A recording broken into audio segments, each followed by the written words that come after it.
Hello dear students, again welcome in MGGS Ratanpara Sangria. Today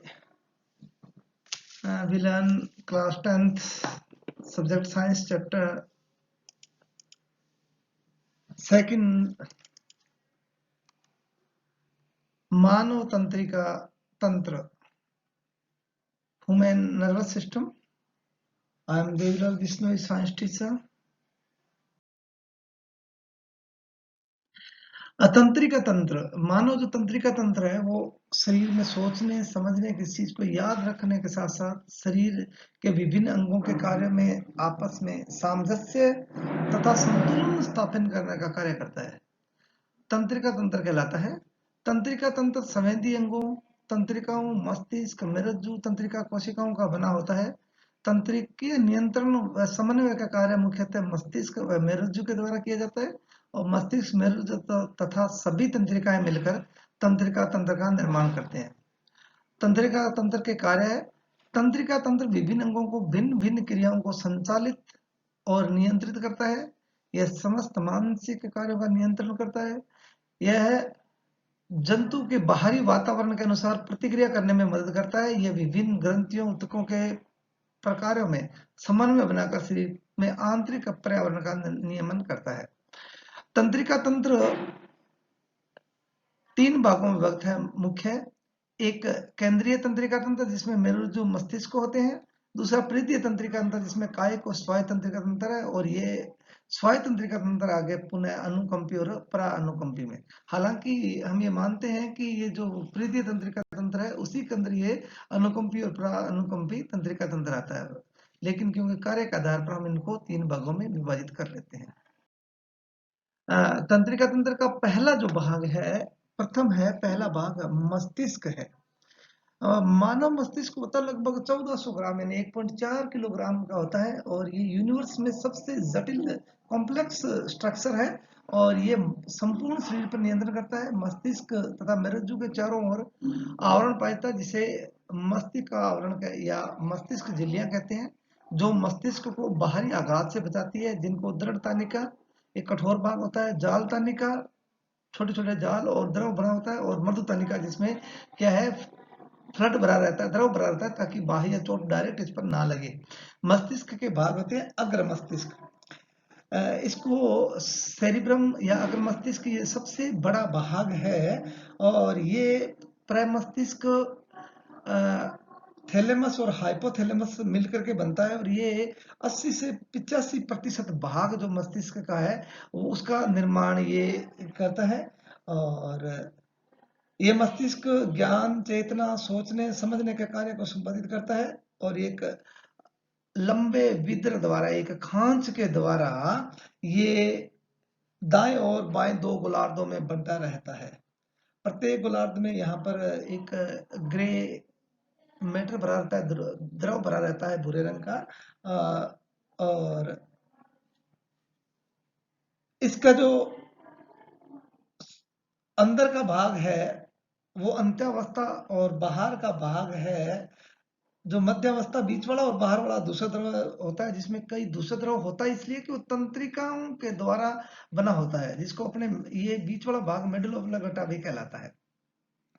और इसके बाद में जो ये जो हाइपोथैलेमस भाग इसका है ये वाला, ये इसके भूख प्यास निद्रा ताप थकान और मनोभावनाओं के अभिव्यक्ति इन आदि को संपादित करता है।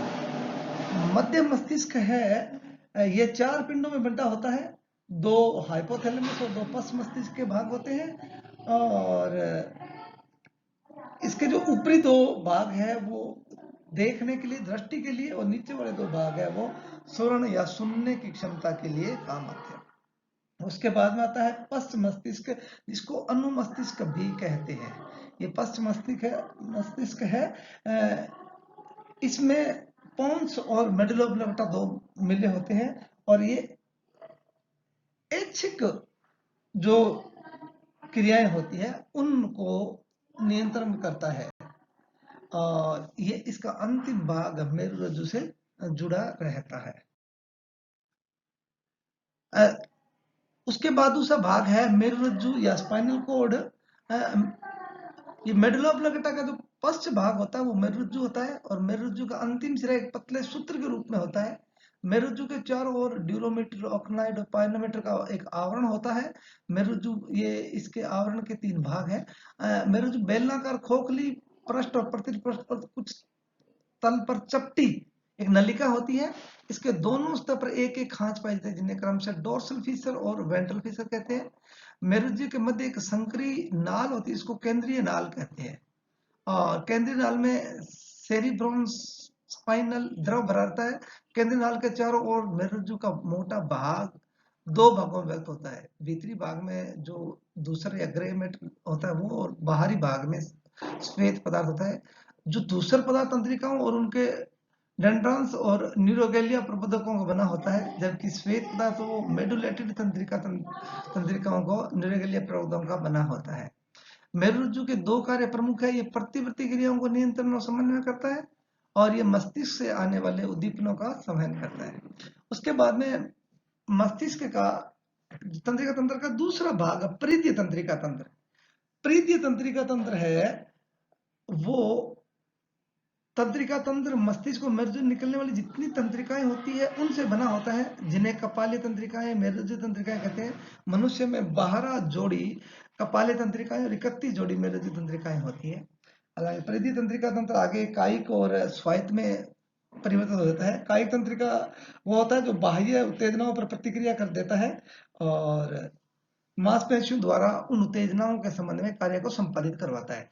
उसके बाद में आता है स्वायत्त तंत्रिका तंत्र। स्वायत्त तंत्रिका तंत्र कुछ मस्तिष्क मेरुरज्जु तंत्रिकाओं का बना होता है। ये शरीर के सभी आंतरिक अंगों और रक्त वाहिनियों को तंत्रिकाओं की आपूर्ति करता है, और ये 2 भागों में होता है। एक तो अनुकंपित तंत्रिका तंत्र। यह तंत्र व्यक्ति में सतर्कता और उत्तेजना को नियंत्रित करता है, और आपातकालीन परिस्थितियों में हमारे लिए जो ऊर्जा प्रदान करता है वो यही तंत्रिका तंत्र बनाए रखता है। और आपातकालीन स्थिति में हृदय की गति को तेज, श्वास का बढ़ना, सबको नियंत्रित अनुकंपी तंत्रिका तंत्र करते हैं। फिर आता है परानुकंपी। परानुकंपी ये शारीरिक ऊर्जा का संचालन करता है, और विश्राम अवस्था में यह तंत्र क्रियाशील होकर ऊर्जा का पुनः संचालन कर देता है। आम की पुतली को सिकोड़ता है, और लार और पाचक रसों का जो है वो स्रावित यही तंत्र करता है। इसके बाद में ये जो मेन जो है तंत्रिका तंत्र का भाग है वो होता है तंत्रिका कोशिका, जिसको न्यूरॉन कहते हैं। ये तंत्रिका कोशिका है, ये तंत्रिका तंत्र की एक संरचनात्मक और क्रियात्मक इकाई है, जिसके द्वारा संकेतों को एक स्थान से दूसरे स्थानों पर भेजा जाता है। ये अंगों को केंद्रीय तंत्रिका तंत्र से जोड़ती है, शरीर के बाहर व अंदर से उद्दीपनों को ग्रहण कराती है। आवेगों के माध्यम से उद्दीपन एक से दूसरी तंत्रिका कोशिका में अभिगमन करते हुए केंद्रीय तंत्रिका तंत्र पहुंचते हैं। केंद्रीय तंत्र से प्राप्त प्रतिक्रियात्मक संदेशों को वापस पहुंचाने का कार्य भी तंत्रिका कोशिका से ही संपादित है। प्रत्येक तंत्रिका कोशिका 3 भाग होते हैं। पहला होता है कोशिका काय। ये जो भाग है ये आगे वाला कोशिका काय। तंत्रिका कोशिका का केंद्र होता है, और ये तंत्रिका कोशिका का कार्य करने का निर्देश करता है। ये सभी तरह के संदेशों को वहन इसी की सहायता से होता है। ये तंत्रिका कोशिका का मस्तिष्क भी कहलाता है, और कोशिका का एक प्रकार का द्रव्यनुमा पदार्थ है, और गौरतलब है कि केंद्र के चारों तरफ बना होता है, और इसका कार्य केंद्र की सुरक्षा करना होता है। और इसमें विभिन्न तरह के तरल पदार्थ पाए जाते हैं जो तंत्रिका कोशिकाओं को कार्य करने की ऊर्जा प्राप्त, यानी कि ये जो बीच वाला भाग होता है इसमें द्रव बना होता है, ये केंद्रक होता है बीच वाला भाग, और इसके अंदर ये द्रव है, ये उसको ऊर्जा प्रदान करता है बाकी कार्य करने के लिए। दूसरा भाग है ये द्रुमिका। ये डेंड्राइट होते हैं, वो तंत्रिका कोशिका के सिरे पर बने होते हैं, और तंत्रिका कोशिका इसका कार्य दूसरी तंत्रिकाओं को जोड़ना होता है। चाहे वो अंतिम सिरा यहाँ से है, वो आगे वाली कोशिका का जो कोशिका का है वहां से जुड़ जाएगा, और ये जो सारे हैं वो एक दूसरे से जुड़े होते हैं। तीसरा है ये तंत्रिकाक्ष बीच वाला भाग। यह तंत्रिका कोशिका मध्य भाग एक तार की तरह होता है इस प्रकार से, और इसका मुख्य कार्य तंत्रिका के अंतिम सिरे द्वारा संदेश को पिछली तंत्रिका ने भेजा है उसे केंद्र, यानी यहां से जो प्राप्त होता संदेश को उसको यहां तक पहुंचाना। ये फिर ये इसी प्रकार के संदेश को यहाँ जो अगली कोशिका को होगा उसको यहां से दे देगी, वो आगे से आगे चलते जाते हैं। ये जो अंतिम सिरा और ये द्रुमिका आपस में जहां मिलते हैं उसको सिनेप्सिस नोब में सिनेप्टिक पुटिकाएं पाई जाती है। सिनेप्टिक पुटिकाओं में न्यूरोट्रांसमीटर नामक पदार्थ पाए जाते हैं जो तंत्रिका आवेगों के संप्रेरण में महत्वपूर्ण भूमिका निभाते हैं और एक न्यूरॉन के दुर्माशय के दूसरे न्यूरॉन के तंत्रिका से मिलने के स्थान को संधि स्थल या सिनॉप्सिस कहते हैं। यानी कि ये जहां ये और ये मिल जाएंगे वो संधि स्थल कहलाएंगे। Thanks to watching video, listen me, कृपया इसे याद करके आए। थैंक्स अगेन बच्चों।